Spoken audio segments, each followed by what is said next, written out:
everybody. Welcome back to the Fin Factor. I'm Paul. I'm Aaron. And this is episode number 103. Aaron, we missed the Anaheim game, doing a show for that one.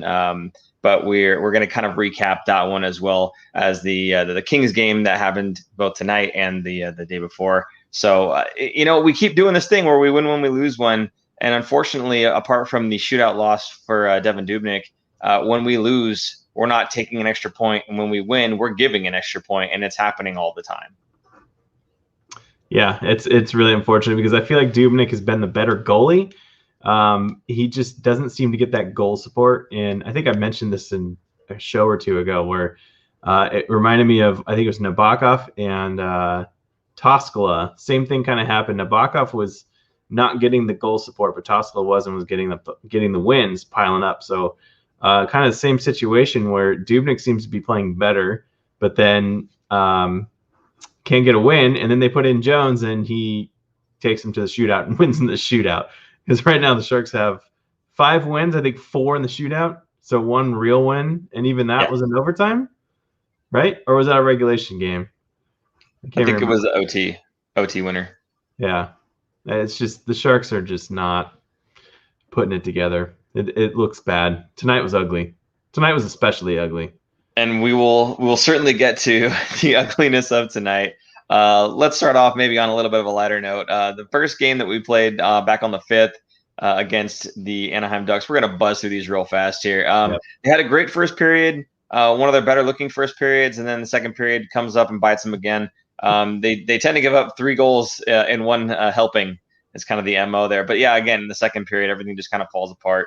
And, Vlasic was pretty soft on a couple of the goals that went in there. And during the second intermission, Boughner comes into the locker room, gives him 4. And they kind of responded right away. Right. So it was nice to see them kind of come back and respond after Boughner kind of slammed the door a few times, I think. So I have a note here for myself saying that the Kane had a shorty and I have my foot in my mouth. So the story behind that one, that little note there is that I had said, well, does it make a whole lot of sense to have the guy with the most penalty minutes in the league on the penalty kill? It seems like it's a recipe for disaster, and then he goes and scores a shorthanded goal. So there you go. Who knows, man. But yeah, so they end up winning that one in the shootout, of course, because that's how the Sharks are getting all their wins now is in the shootout. Martin Jones just absolutely stoned the Ducks in that shootout. I think that was the one where he had a little toe save. There's so many of them, I can't put them all together anymore because we've had so many of these shootouts. But just a beautiful little toe save right off the edge of the skate there. So, Martin Jones played pretty well in that game once they kind of got to the shootout there. Prior to, there's a lot of things that were going on defensively. So, and that's kind of been going on throughout the entire season. Again, I think that the goaltending has actually been pretty good. So, not so bad. A special note here, and I see you're highlighting it here, is Sasha Shmelyevsky, however you want to say it, played his first game as a Shark, and he got a secondary assist, but that only lasted for that game. For whatever reason, they decided to pull him out, and Ben Balcers went in during the next game. Was there anything else you want to say about that first game, or should we just move on? Let's move on. Moving on. Okay. So, the more you know. So, in that other game now against Anaheim, yes, Balcer suited up. Vlasic started the game on the 3rd defensive pair. Message sent. Playing alongside Knizhov. The really interesting thing to me about this one was that Vlasic, normally playing on the left, was put on the right-hand side in favor of Knizhov being on his natural left-hand side. So, I thought that was awesome. That it was basically like, you're not only going to be on the 3rd pairing, but you're going to be playing in your offside. Message sent. And honestly, I don't think he's gotten really off of that pairing. I've seen him even tonight. I saw him paired up with Knizhov again. Although time and time I see him with Burnsy out there too. So who knows? But it's one of those things where Dubnyk played really, really well in that game, and the Sharks came out and they scored the first goal right away. And then it just, again, there's nothing. There's no goal support, right? So Dubnyk, his great play kind of goes all for naught. So, I don't know. Kind of your thoughts on that. I know you had some basically where Dubnyk is playing well and everything, and they're just not able to give him the goals to get him the win. Yeah, I like the way Dubnyk plays compared to Jones. Jones is more of a positional goalie. He kind of makes himself as big as possible, kind of cuts down the angles, and he's essentially playing the odds of where the shots are going to go. So it's less of an acrobatic and less of a athletic. And not to say that he's not athletic, but it's less Dominic Hasek and more strict, and like, these are the lines, these are what you need to stay in and to be a successful goalie. Now, you can be a successful goalie in the NHL, but you kind of need a defense that allows certain shots to get through it. So the Sharks are not that team. So I think that's kind of the reason why we see his play decline. Now, Dubnyk is a little bit different of a goalie. He's also a little bit larger. I think he's a couple inches taller than Jones, so he's just a bigger guy. He, to me, is a little bit more athletic and a lot more aggressive in his crease. I feel like he comes out and challenges more than Jones does. I think he almost seems quicker to me, and maybe it's because he's relying more on reactions and athleticism than Jones is. But so far, I just like what I've seen from Dubnyk, and I'd like to see him start more. And I know you and I were surprised that he did not start tonight, but there was news that came out that he had a lower body injury, I think, from was it a couple of days ago? I don't think it was from today specifically. Again, like, actually, we were kind of shocked that he didn't start. The first game against the Kings, not tonight again. So that was kind of a shock. But after that game, after he played well against Anaheim, we thought for sure he was going to get the next start. And I feel like it's the better play to put Dubnyk in. I feel like he gives the Sharks a better chance to win.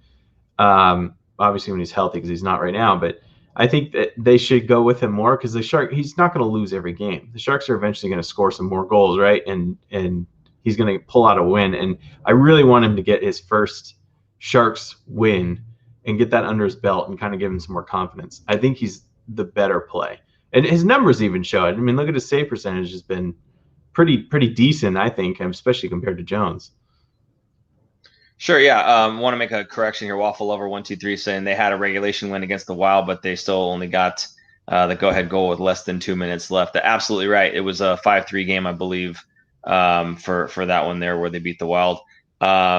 Yeah. So the one actual regulation win, the rest of them had all been overtime shootout style, or variety, I should say. Again, in that game, the second game against Anaheim, the bottom six continued playing aggressive, and they were very impressive to watch. Dylan Gambrell is really coming into his own. I know Kevin Kurz had a tweet tonight for tonight's game saying Gambrell has been obviously a much better player than when he was last season, kind of like a night and day thing. He's much stronger on his skates and doesn't get bumped off the puck nearly as easily. However, he's only got 1 assist in like 8 games. Having said that, I don't think the third line center is the main concern of the team. I think as long as he's providing, pressure, offense, moving those feet, puck possession, protection, I think he's doing those things. The puck's just not going in the back of the net, and that could be said for a lot of people on this team right now, not just Dylan Gambrell. So I was very impressed with the bottom six in this game in particular. They were out buzzing, and it was just one of those things where you want more from your top guys at the same time.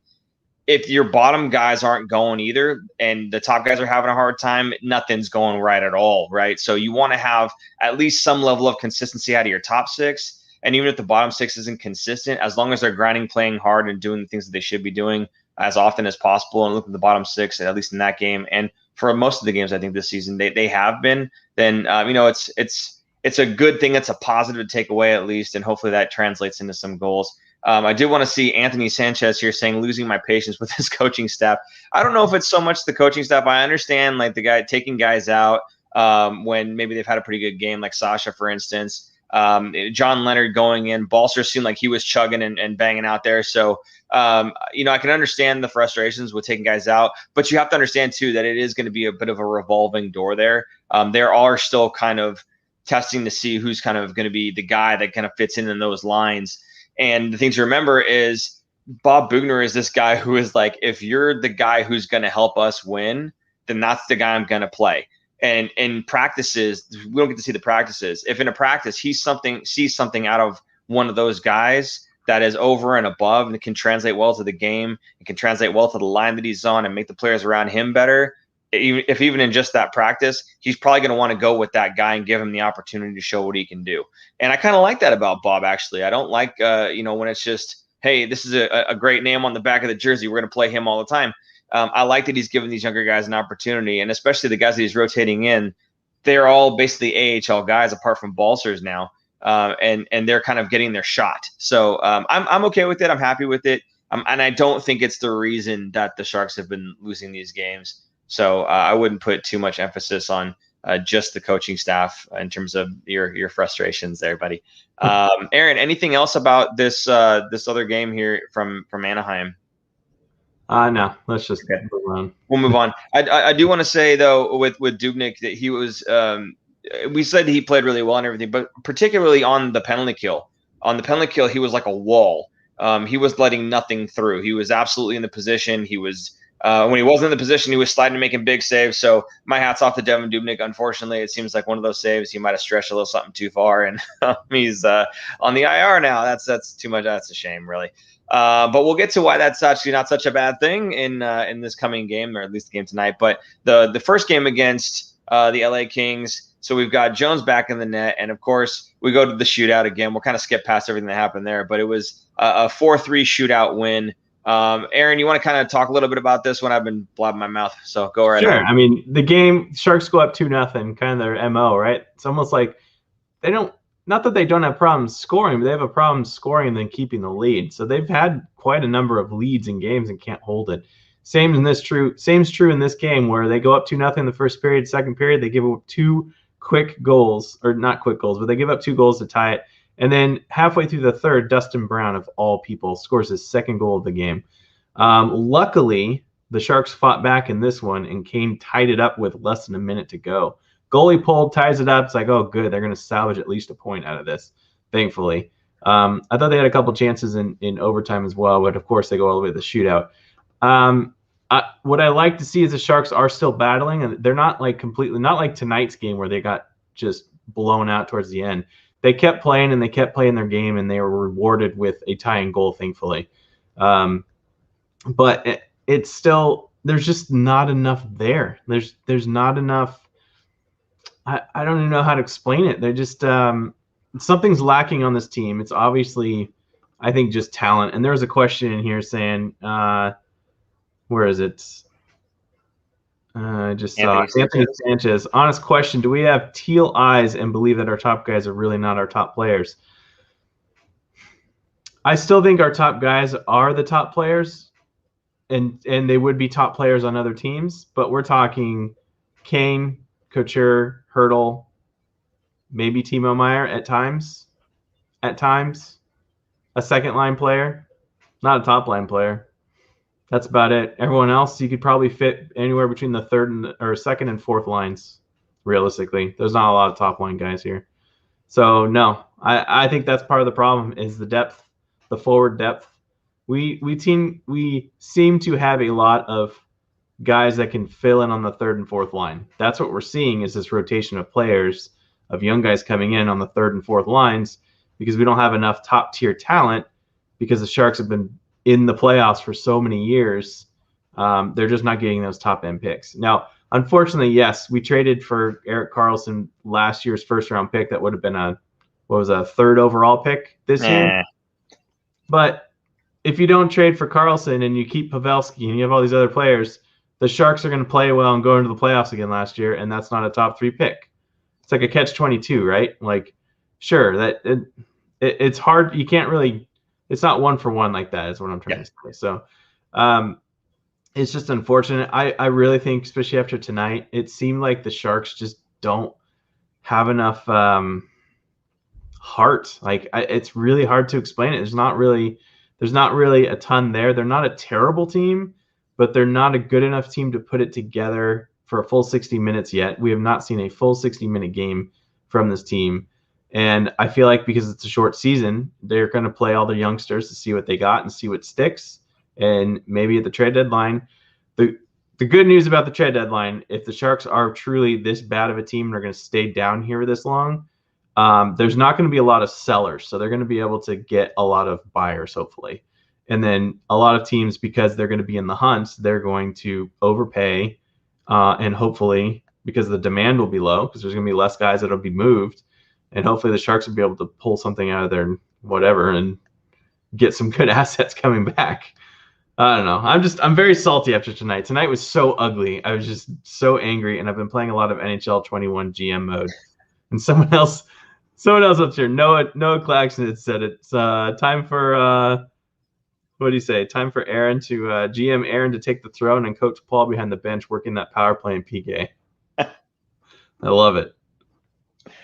Yeah, well, you're already looking ahead at blowing up the team. We haven't even finished talking about this game for tonight. I mean, again, we're going to gloss over it because there's not a whole lot to talk about. So, Leonard was in for Balsers, and some people didn't like that. But, again, it's going to be a little bit of a revolving door between Leonard, Balsers, and probably Sasha, and maybe another guy here or there. Who knows? So Hertl came out with a pair of goals after they went down 3-0. They could have ended the first period down 3-0, but Hertl comes in there and bangs one home. I believe it was a shot that rebounded off of a defenseman's leg, and then he just fired it back in again.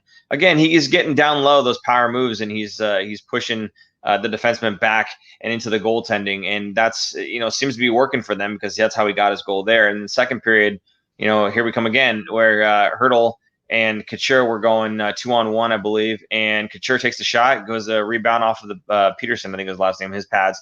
And the puck kicks out, and Hertl's right there for a little tap in, like a little backhand, I think is what it was, and he just fired it in. Again, crashing the net, going to the net, pushing the defense back into their goaltending. And it's just, I don't know why this team doesn't do that more often. You have guys like Evander Kane. You have guys like Timo Meier. We just talked about Timo and how he's kind of a second line guy, and that's where he is. He could be a first line guy. He absolutely could if he would just play the way that he knows he can play. For some reason, this guy does not want to just drive to the net with his body. I don't know why. I don't know what it is. Maybe he's got a nagging injury. I can make excuses for him if you wanted me to. I can make things up, but I'm not sure why. If he would drive straight to the net really hard, getting that puck protect going, like you said on NHL, man, hit that X button, buddy. Get that stick out there, protect that puck, use your body as a shield. We've seen Patrick Marleau do that. You should be able to see Timo Meier do that. He's a much heftier guy, right? So I don't know. I don't know what the deal is with Timo, but if I had the clock, I'd put it down. It is not Timo time right now.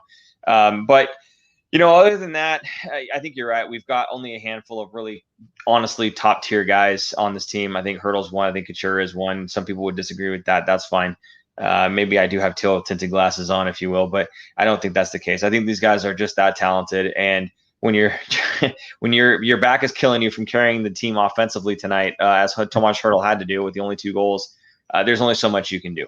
So again, I think we do have some top tier guys. I think that it's just, again, like our depth is just kind of not quite there. And the guys that should be playing a certain way to be successful are not playing that way to be successful. It's not enough to just be that good of a player and on the ice. You have to be that good of a player and do the things that make you successful while you're on the ice. And Timo's just not doing that for me. So beyond that, I see there's a note here for Carlson looking like the best Shark. I'm not going to take that point because that is your point, and you can go ahead and argue that one with the mob. Go ahead. That's fine. I'll take it. I think Carlson looks in shape, not hurt. He's skating and moving and getting his feet moving a lot more, especially on the power play. I feel like every time I watch the power play, and it's the top power play line out there, he's the only one moving his skates and moving around and making things happen. He's got some good keep-ins in the zone. I thought defensively he's playing a little bit better. He's never going to be the guy that's going to put a guy on his butt. So he's not going to be a super strong offensive guy. He's going to use his stick, his positioning to do well. I think he looked to me skating smoother and just better, had better cuts. So I'm happy with his play, and I felt like he was out there playing with a bunch of AHLers and looking around like, I need some help, guys. Like, come on, nobody can handle my passes. I thought he was shooting the puck a lot more. I just think he overall looks better and the top guy that we need him to be, but he's stuck with subpar talent around him. And he's not the Carlson that was in Ottawa with nobody around him that could carry the whole team anymore, but he's still a very top-end talent defenseman regardless. So I thought to me he looked a lot better. The power play looked dangerous. I mean, this is the whole turning point, I think, in this game was that power play in the first period. First period or second period? First period, right?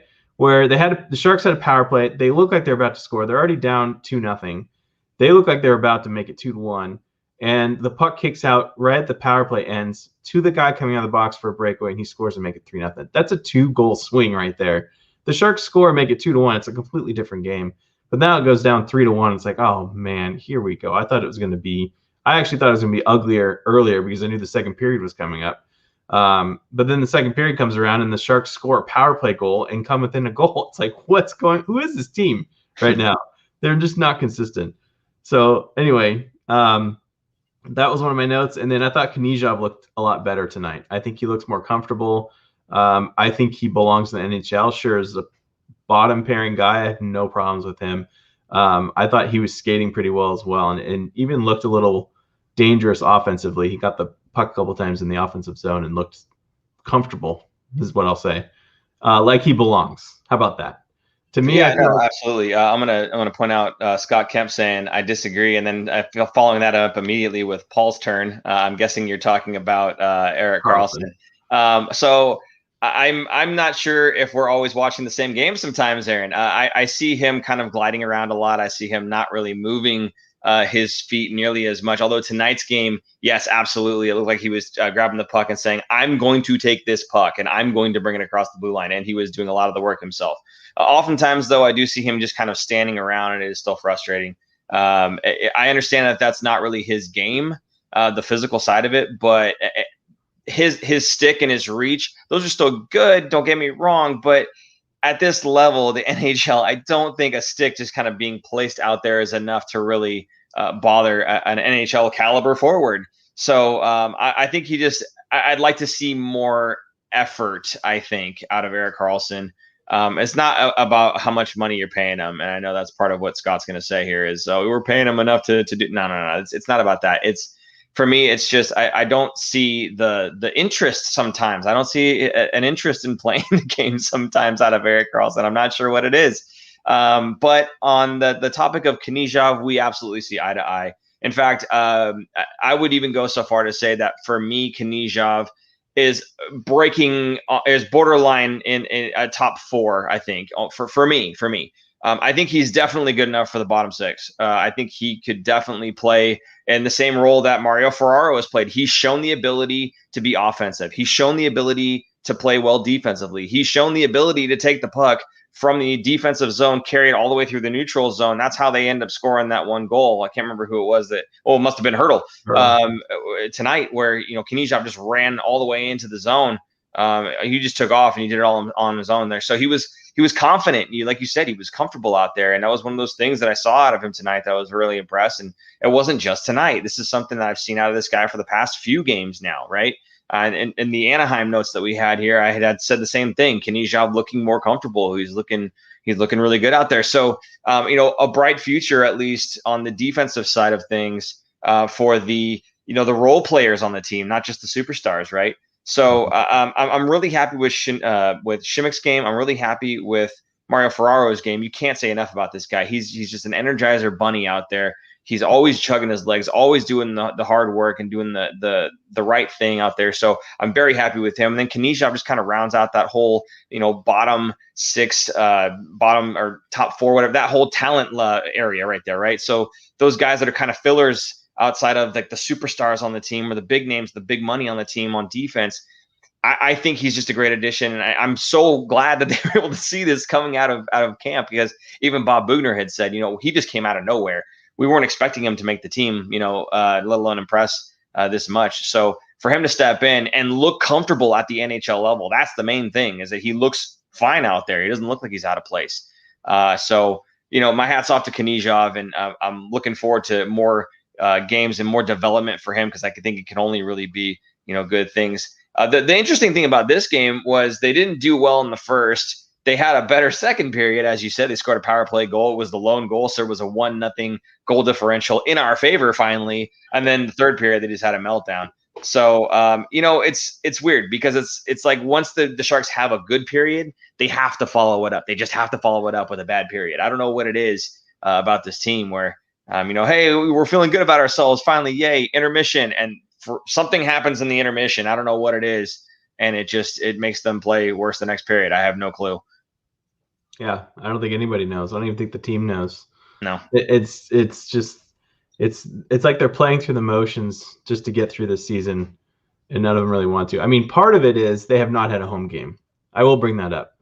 It's what was it, the NHL record 12 games in a row to start the season. That is unreal, especially in a shortened season. That's a big chunk of your games that are on the road. So the good news is that the Sharks will be coming home, obviously, to play out a lot of the games. The bad news is the NHL just introduced in the standings a points percentage. Now, what that means, and what that means to me, is that they're not expecting a lot of games to be finished or played, similar to last season. Last season, they had to figure out, because they just ended the season without finishing it off, they did a points percentage to see, because some teams have played more games than others, and so that was the best way they could figure out a way to figure out a tiebreaker in the points standings. So now that they added that, it's like, oh man, and all these teams are getting hit with COVID protocols left and right. Things are getting rescheduled. You're going to see a lot more games at the end getting condensed. And for teams like the Sharks or other teams that might be out of the playoffs, what's the point of playing those games, right? They're all going to have a lottery pick. So I hope it doesn't come to bite them that they took the early road schedule, because the Sharks did opt for that since the Santa Clara County wasn't allowing them to have home games here. So they kind of wanted to be on the road and asked to be on the road early on so that they could play those at home. But man, that's going to be a lot of home games. Hopefully that they will be able to finish out and play, and then they can jump up in the standings. But if they're going to be sellers, it's still a little too early to just throw in the towel. But if they're going to be sellers, then what does it matter, right? And I have a note. My final note for the show is actually something about the Sharks potentially being sellers and looking into the future. However, I do want to bring up one comment here. Vanya Carrillo, I love it that Boughner called out Jones. He's done. No, he's not done. Because a couple reasons. One, you can have a bad game now and then, and honestly, I don't even think that it was necessarily a bad game. There's two deflections off of like a body and off of, what was it? It was a skate or something. I can't remember what it was. But it was a leg. Yeah, it was a leg. Thank you. Carlson's leg. It ricocheted off, and he's tracking the puck until like the last second where it ricochets. Any goaltender's going to have a hard time with that. And then there's another one. I think it was a shot off the body in front of the net, and it again changes direction and goes in. And I know that Boughner had said, we have higher expectations, higher standards than that, and I hope he does too. And that's all well and good, and it's fine to call out your goaltender when you think maybe he hasn't had the best game. But some of those goals, sure, they count, and they should have been stopped. But you got to take a look at some of those ones that are just like any goaltender is going to have a hard time with that. The Kopitar shot, the first goal of the game, that thing hit the post and went in. I mean, it was like by just that much. So it's not like he was way too far over, guarding the post, and he left the opposite side, his glove side, wide open. He was in pretty decent position, but I mean, Kopitar, that shot was just it was a total snipe. So accurate, it was ridiculous. So I mean, sometimes, hey, the other team's just going to have a good shooter, and there's not much you can do about it. When we score goals, we don't always say, hey, that goaltender is terrible, right? We say, hey, our guy had a good shot. I mean, we got to look at it both ways. So I don't know. I don't think he's done, obviously, because I mean, who else are you going to go with? You can go with Melnichuk right now, but he's got a few minutes of NHL experience now. But Dubnyk is hurt. Jones is he's got on his contract still. You're not going to trade him, so I don't think Jones is done. I think he just had a bad game, in terms of a few of the goals here and there, and the defense didn't really help him out, as one of our commenters here had pointed out. Let's see, it was actually right above Vanya here. Let's see if that was Joel. Joel saying EK65 chasing the puck behind the net without having anyone rotating. See, and those kind of things, right? He's chasing the puck, yes, but someone needs to rotate and help him out. So, that was the goal that Patrick Marleau looked like he completely blew his coverage, because he went to the boards as well instead of covering the guy who went into the slot who eventually scored. Yeah. I know I'm always like the goaltending apologist over here, right? That's kind of my role for as far as you guys are concerned. But I just see the game the way I see the game. And I used to, when I was playing, again, not near this level, but when I was playing, when I played defense, if the puck went in, I always looked at, okay, what did I do wrong? What could I have done better? Unless it was a shot that was dead on and the puck is just barely going and the goalie just happens to miss it, which has happened before. then okay, fine, it's just the goalie, right? He's just no good. But if there's something I could have done better, I put that on myself. And I think if you ask the Sharks defensemen, they would probably say similar things, right? Like, yeah, maybe Jonesy could do a little bit better here or there, but for the most part, gosh, we didn't cover very well. We allowed them to come into the zone. We allowed them to get into those hard areas. We allowed them to get into the high danger chance areas, right? So there's blame to be put all the way around. And I know the goalie always gets the brunt of it because he is the last line of defense. But when you're not set up for success by the other 5 guys on the ice, it's hard to have success. At least that's the way I see it there. So, but yes, you're absolutely right. Bob did call out Martin Jones tonight, saying that he expects more, and I think Martin Jones should expect more as well. However, the nice thing about that was that we got to see Melnichuk in net. And Aaron, you saw Drew Doughty welcome him to the NHL.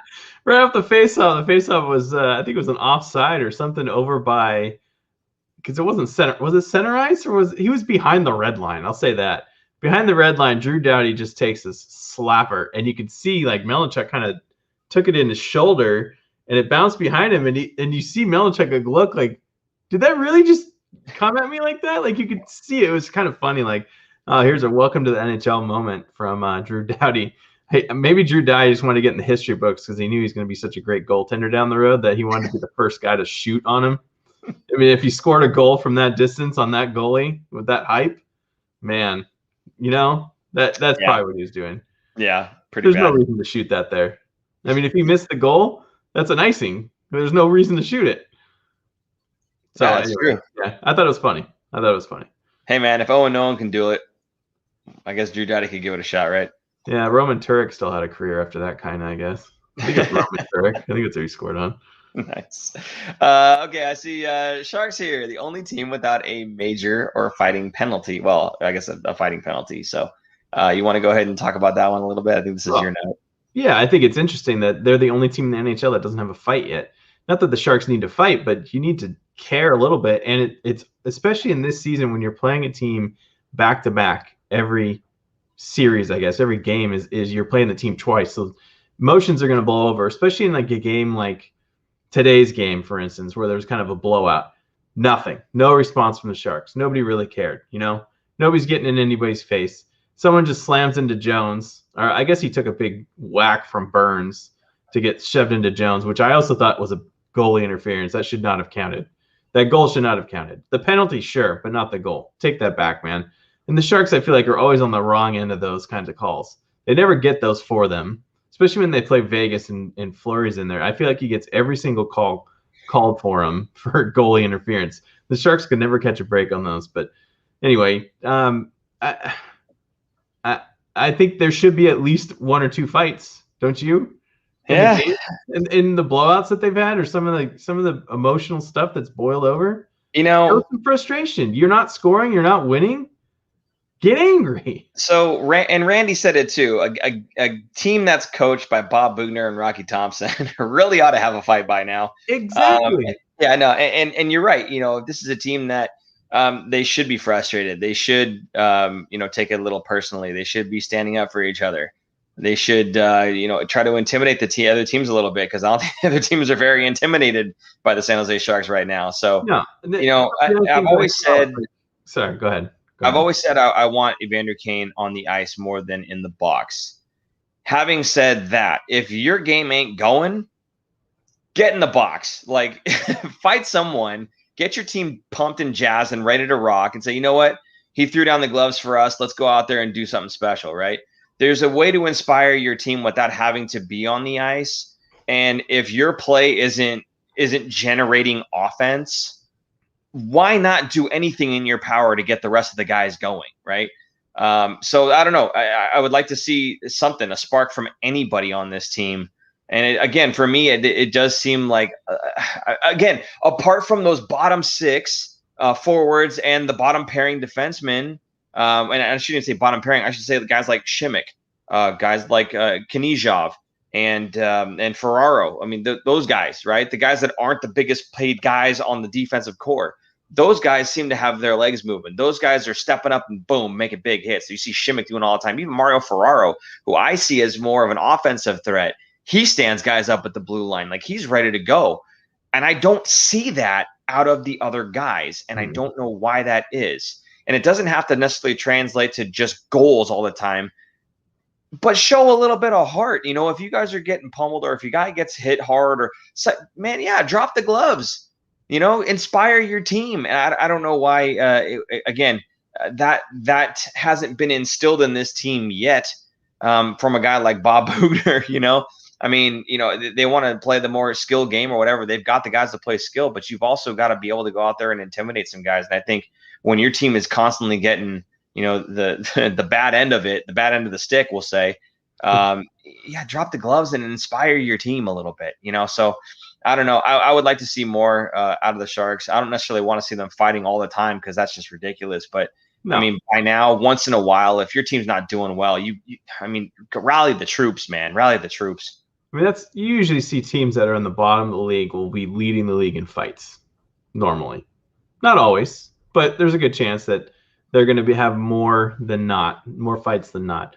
But the other thing that I'm seeing or not seeing is the Sharks finishing their checks. They're cut the guy off at the boards, and then they skate right next to him instead of just hitting him in the boards and rubbing him out. Kind of, they just don't do that.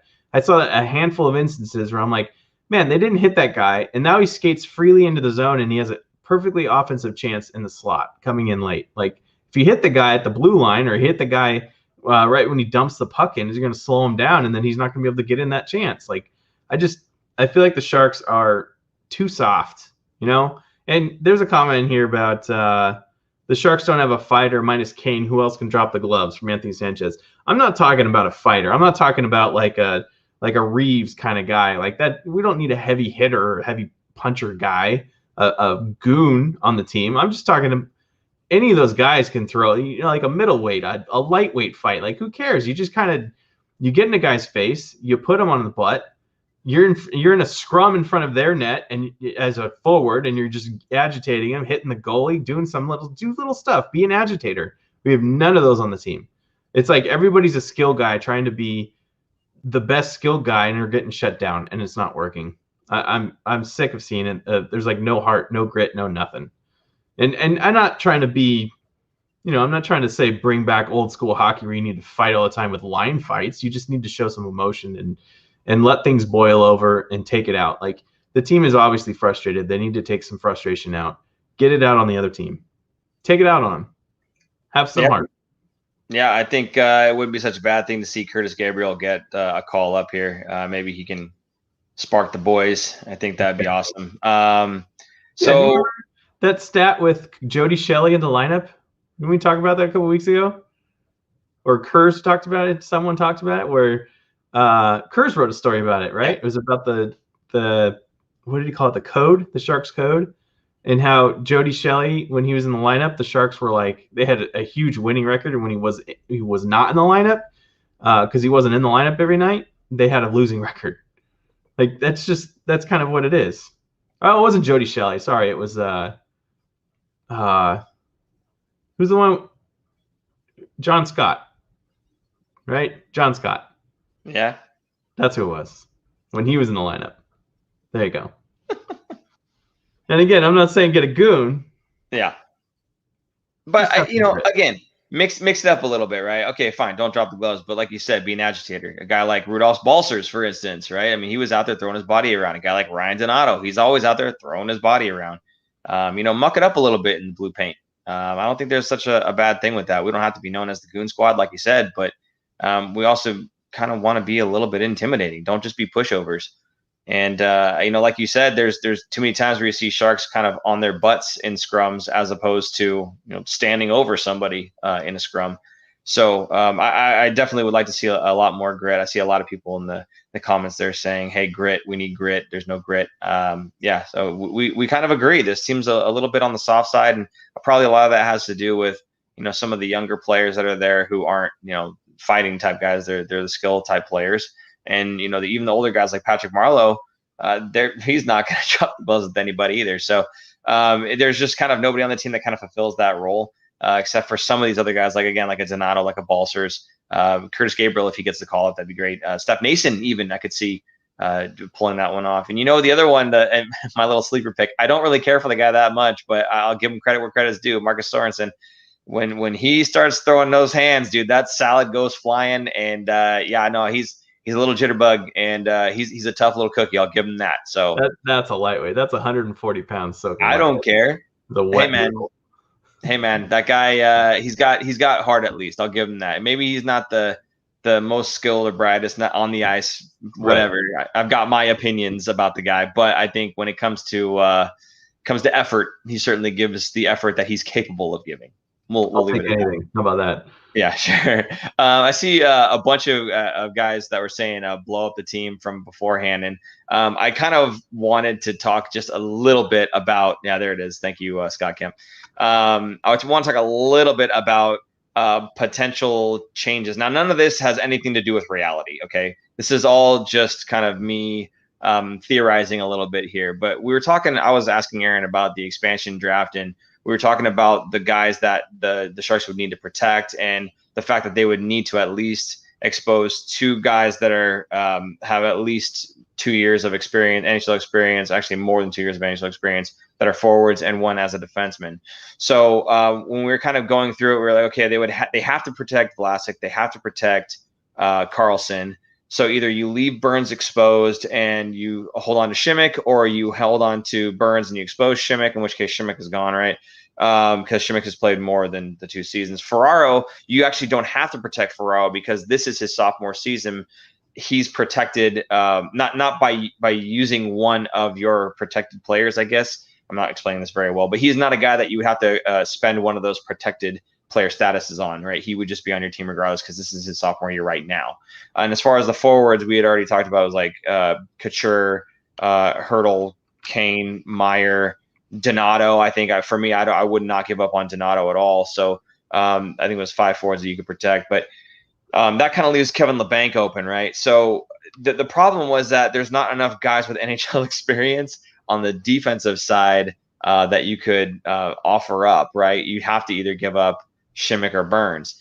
So my thought was, okay, well, what if there was a way to trade Vlasic? And it's not because Vlasic is terrible. I got into a big conversation with Alyssa Green, I think is her name, on Facebook Sharks group. She was very upset. She's been a Facebook fan. I'm sorry, not Facebook fan, a Vlasic fan for like 15, 17 years or whatever it was. And she was very upset with me because I had brought up the topic of what if we were to try to trade Vlasic. I put a disclaimer, Aaron. I put a disclaimer on my post saying, I'm not saying he sucks. I'm not saying I want to trade him. I'm not saying anything like that. I'm just saying if there was a trade involved with Marc-Andre Vlasic, what might it look like? And this poor lady just had a meltdown, and I feel so bad for her. And Alyssa, if you're watching, I know she sent me a DM afterwards, said, like, kind of apologizing. It's totally cool. Don't worry about it. I get it. He's your boy. But it was just kind of like a theory, right? So anyway, guys, if we were able to trade Marc-Edouard Vlasic, that would mean we don't have that contract as one of the protected statuses. That would mean you can protect Burns and Šimek. You don't need to protect Ferraro. So Knizhov is there, but he hasn't had enough games, right? Other than that, who do we have left? Klassen, the guy who hasn't had a single game this season, right? But he's played enough games in the NHL. So if you signed him to a year extension, he would be eligible. And so then you're exposing Klassen, a guy that we got off of the free agent list with waivers. I mean, nobody wanted the guy. Right. That doesn't mean they're going to pick Klassen. Right. But now you're saying you're not going to pick one of our other defensemen, right? You're saying you're probably going to end up picking who? Labanc. Right. Yeah. I have the rules right here. Yeah. But for me, it just seemed like that was a way to kind of get something for Vlasic, not just lose Burns for nothing, right? Or did she try and throw a shoe at you? She did not try to throw a shoe at me, unless Anthony Sanchez is married to Alyssa Green. I don't know. All right, here you go. Here's all the rules. It's going to follow the same thing as the Golden Knights. 14 forwards, 9 defensemen, and 3 goalies is who the Kraken are going to have to choose. So each team, it's funny because Seattle has to choose a player from every team. That's like a rule. They have to take somebody. Basically, every team except Vegas is going to lose somebody, which I think is bogus, but whatever. I guess that throws off their numbers. Yeah. And then, so the rules are like you have to have a defenseman who's under contract, played at least 40 NHL games, or at least 70 between 2 seasons, and 2 forwards under contract. And what's interesting is the Sharks don't really have 2 right now because we have so many that are free agents or restricted free agents that are not signed. Yeah. So somebody's going to have to. Sharks are going to have to sign somebody to an extension and have them exposed. Go ahead, Paul. You have a question? Sorensen. Who? Sorensen. I got it all figured out, boys. I know you like me as the coach, but I think I can do the GM duties here. Okay, I got it all figured out. So you sign Sorensen to a 1-year extension. You sign Clausen to a 1-year extension, and now you've got Sorensen, LeBanc, and Clausen. Those are the only 3 guys that are eligible to get plucked. Everybody else will be either free agents or are protected. And so who are they going to choose? Kevin LeBanc. So there you go. You just freed up $4 million in cap space for a guy that everyone's been complaining about. So yeah, there you go. Players who have career-ending injuries or have missed more than 60 games are not eligible. That's too bad. But the Sharks are going to have to either sign or trade and get somebody in so that they have somebody to be exposed. Both, maybe not both defensively, but definitely for forwards. Yes, Paul. Ricky, I'm going to butcher this name. Barton Slager. I don't know how to say it. Okay. They just asked Vlasic to waive his no move clause. They won't take him anyway. Oh, to get taken for Seattle. Not to be picked by Seattle. I'm saying to trade him, right? Right. If he doesn't want to be on a team that is looking like they might be on a rebuild, as some fans might say, if he doesn't want to play for a team that has him playing bottom pair minutes for the next 6 years. Well, there was a team that we were looking at because they're always in rumors every year for wanting to be drafted, Montreal. And it just so happens that Montreal has, do you remember how many picks?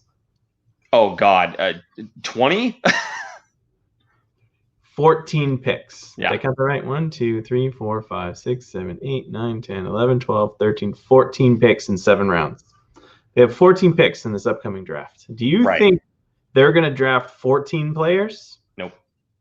Not a chance. They are doing a Doug Wilson right now. They are using that as currency. The Joe Will special, right? They got a bunch of Joe Will specials, and they stocked up on a bunch of draft picks so they can turn them into assets. So yeah, the Joe Will special is a 5th round pick for 2 7s. But yes, basically what I'm saying is they have all these picks not to use them as picks, but to use them as trade bait and everything. Yeah, so. And they're not low end picks. I mean, they got 2 2nd rounders, 3 3rd, 4th, and 5th rounders. That's incredible. Yeah, that's the stock power right there, because you could turn a couple of those picks into maybe a late 1st round pick. You know, like here's 2 seconds for your 1st. All right, I'll do that. I'll move down. Like they're going to be moving a lot of pieces, I think. Yeah, but then you trade a couple forwards to get back into the 3rd round. You take that 3rd round, you trade. You know what I'm saying? You can do a lot of stuff with all those picks. So they're going to be very flexible and very versatile come draft day. But I guess they have a lot of assets to trade us that we would want. In that case, draft picks. And that's the whole point, right? With Montreal is they seem to be a team that is in kind of playoff contention right now, right? So if they could bolster up their defense a little bit and maybe have a guy on their blue line for the next 6 years, a guy that Montreal has traditionally always liked and always wanted, why not? You know, so to me, again, it would make sense from a business standpoint. And I know Alyssa doesn't want me to talk about that because become a Montreal fan. That's all. Just like Lundy. Lundy became a Braun fan. He's a Philadelphia Flyers fan. No, he's not. You can still be a Sharks fan and a Vlasic fan, just like Lundy is a Sharks fan and a Braun fan, right? It's totally cool. Exactly. So, it's been.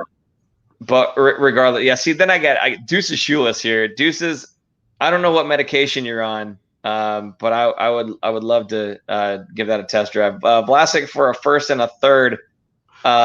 I don't think so. I don't think anyone's given a 1st for Vlasic. I know he's only if we retain salary, maybe. And I don't want to retain salary. Right. Here's what I want, and after I'm done with this topic here. Okay. Here's what I want. I want to trade Vlasic to get the $7 million for 6 years off of the books, and to not have to give up Burns. Okay, get something for one of our high paid defensemen. Right, get a return.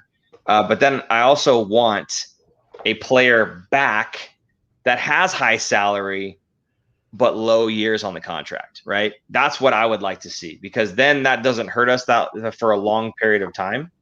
But it gives them, because they only have like $100,000 worth of cap space or something. So if we, take some of their salary back, but we're not retaining salary for 6 years, that's where I would be happy. So maybe a draft pick and a guy that they don't want, that they're paying too much, right? Who's got like 2 years left on his contract. Yeah, a guy like a forward and a second and a third would be amazing. Sure. Then that could be a forward that's a high-paying forward, and maybe he's good. Maybe he's like Vlasic, needs a new change of scenery, or maybe he's a guy that you can expose into the draft. Yeah. Pick somebody back that has that does not have a no movement clause. How about that? Yeah. You don't have to protect. Exactly. So, I mean, that's my take on it. Again, I speak from the business side more than the heart side. I still like the guy. I think he's a great defenseman. I think he's having a rough patch right now. Do I think he can get himself out of it? Yeah, probably. But I'm also just thinking about, for the expansion, what makes the most sense here. So for me, I think that's moving Vlasic. And if they could do that and they could get him on a team where he'd be happy to waive the no move clause like Montreal and play not bottom 6 minutes. Right. He's got pride. He wants to play the top minutes. He wants to play against the best. He doesn't want to take on the team's junk. So I think he might be open to a trade as well. Having said that, I see Lundy here, super chat, $2.99. Flyers are my East Coast team. Okay, so he's a fan of both the Sharks and the Flyers, and we're cool with that, right? Yeah, it's fine. They're in the East Coast. There you go. Alyssa, if you're watching, the more you know. Alyssa, if you're watching, it's okay. If he goes somewhere else, you could be a fan of that one too, and we will not think any less of you. I like what Deuce has said here. Just show them highlights from 3 years ago. Right. Okay. Sorry, our tape stopped working after 2018. Yeah, last thing here from Ricky. Guys, you aren't getting it. We're getting nothing for Vlasic. He's called the worst contract in the NHL. We pay to get rid of him, like Marleau and a first to Carolina. Perhaps. However, I think Vlasic is one of those guys who needs a change of scenery. Okay, I think that's what it is for me. I think that's all it is. I think he just needs a change of scenery. Mm-hmm. And if a team wants him, and they're going to believe in him, so I don't think that they're going to take on a bad contract just because. If they're going to trade for him, it's because they want the guy. So I wouldn't be shocked at all if Montreal was one of those teams. Or I can't remember what the other team was, but they did say that there was another team that could use a good defenseman, defensive defenseman, to fill in kind of in the middle. I can't remember what team it was now. But if they were a suitor and they were interested, then yeah, they would certainly give something up to get him. I think being Sharks fans, sometimes we're maybe a little cynical of the guy's talents. So yeah, we're kind of saying, no, you'd have to pay to get rid of him. No, he's terrible. He's garbage. How many people were saying Jones was garbage before? The last few times he won the shootout looked phenomenal, right? So, and then after tonight's game, same thing. He had 6 goals against. He's terrible again. Like, pick one, dude. Yeah. Anyway. Lundy again. When you live in Minnesota, it's a habit to have a backup team. Smart man. Thanks, Lundy. Hey, man, we appreciate you. Top of the hour. Let's do roll call. Tell us where you're watching and what. What do you think? Oh, who should get traded? Well, and is it? Do you think it's plausible, if you will, for Vlasic to get moved before the trade deadline? All right, where you're watching, if you think it's possible for Vlasic to get moved. All right. And so now that we're kind of doing the whole roll call thing, I think this is the moment where you try to embarrass me with childhood photos. So fire away.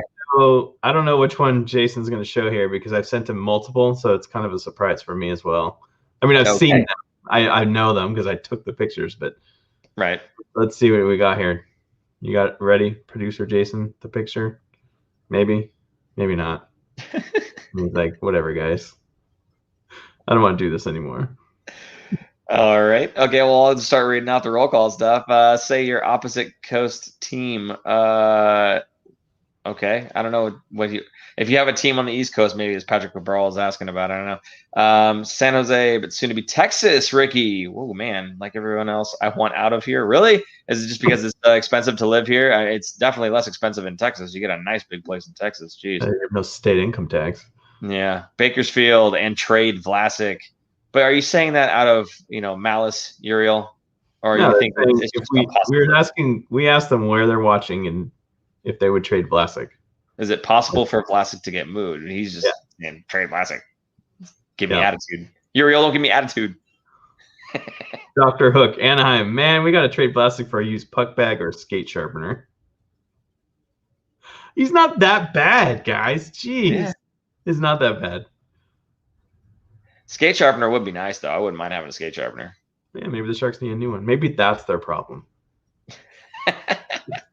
I don't think it's the equipment managers. I'm pretty sure they're the best in the business. Yeah. Keith says West San Jose, he'd like a trade. By the way, super producer Jason, thank you for putting these up on the screen. If you do have the embarrassing childhood picture, you can go ahead and put that up at any time here as well.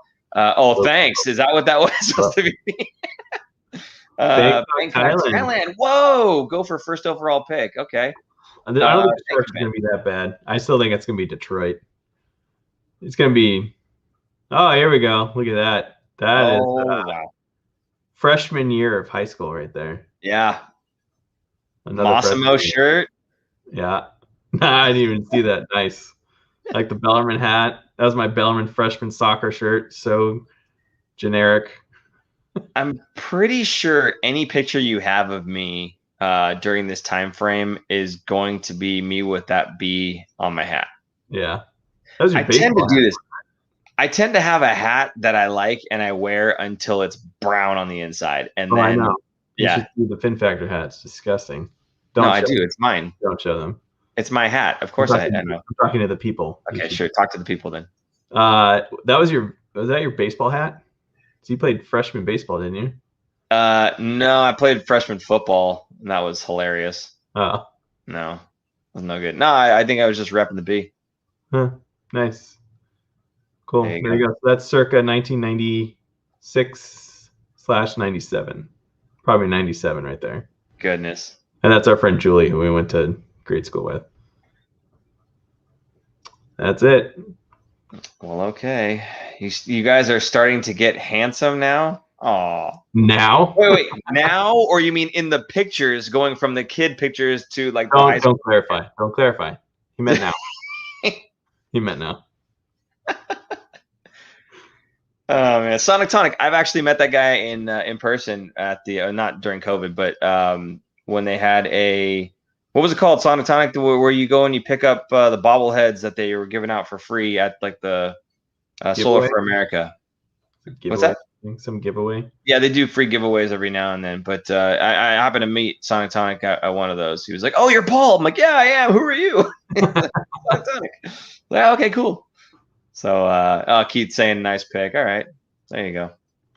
And no, I'm not doing Ricky. No, Vlasic, a third, and Nason with 50% cap retention for this season for a second. Okay, I don't think you could do cap retention for just the season. I think you have to do it for the entirety. If not, I'm open to it, and I like where your head's at. But otherwise, if we have to retain for 6 years, I don't care if it's $1 million. I'm not doing it. I wouldn't be surprised if you could do it. I mean, Vlasic actually only has. He's got 6 years now, so next year he only have 5 left. Right. And this year's a short season, so it's not that bad. 5 more years. He's a guy that's gonna protect Carey Price. Sure. Help Carey Price back there. Yeah. Speaking that French Canadian, you know it. Hey. Hoser. Get on with it. Yes, get on with it. Yes, get on with it. It's to the point now that I ramble waiting for it. Get on with it. God hath spoken, Aaron. It's time to get on with it. Hey guys, I want to say thank you so much. I appreciate there's a very small amount of folks that are watching, but I do appreciate the small amount of folks that did tune in. It does show who the dedicated fans of ours are, and I do absolutely appreciate you guys popping in after a very horrible game. and not watching the best team in the league. So it was definitely more fun doing these shows 2 years ago, Aaron. But you know what? We're here, and we're not bandwagoners, so we're just going to keep on rolling and do what we do. We do have the Golden Knights coming up, right? So we have a Golden Knights game and then a Ducks game on Monday. Is that right? Yeah. Kind of weird. It's not. No. A Kings game again. So it's Knights and then Kings, I think, is what it is. Man, what a mess. Yeah, I know. Can't even get it straight. So, guys, again, thank you. And Lundy, thank you for the total of just about $6 there. Hey, man, I appreciate that so much. Again, I hope you've bought a hat or a shirt or something, and you just ran out of things to buy from us. And this is why you're doing the super chat, because I'd feel bad. We've got to send them a hat or something. I don't know. But, hey, again, thank you so much for contributing. It does help go to the show. If you notice, I'm in higher definition today. Do you know why? I purchased a second light, and now I have light sources here and here. Oh, yes. Zoom right in. It's okay. Get your fill. Don't do it. It's so gross. Very good. Oh, man. I'm getting dizzy. Okay, so with that, I want to say thank you guys one last time. Please check out, they're up in that corner over there, all of our socials and everything. Visit the website, thefinfactor.com. That is where you can get the hats and shirts and the stickers and stuff that Lundy refuses to buy. He just wants to throw us money. That's okay too. So again, thank you guys so much. For super producer Jason, I'm Paul. And I'm Aaron. And we will see you guys Monday night after the Ducks game, not the Kings game. It's Ducks game? I'm looking at the schedule right now. Vegas Monday on night after Saturday. the Ducks game. Vegas on Saturday at 1 and 7:30 on Anaheim. So it'll be a late show for us on Monday night. There you go. See you then. Bye-bye. Thanks for tuning in. If you like this episode, check out our other content, especially interviews. You can interact with us directly through social media at The Fin Factor and on Instagram at Fin Factor. And don't forget to join our live streams on YouTube. Visit our website at thefinfactor.com, where you'll find all of our episodes as videos or podcasts. You'll also find our exclusive merchandise to help support our show.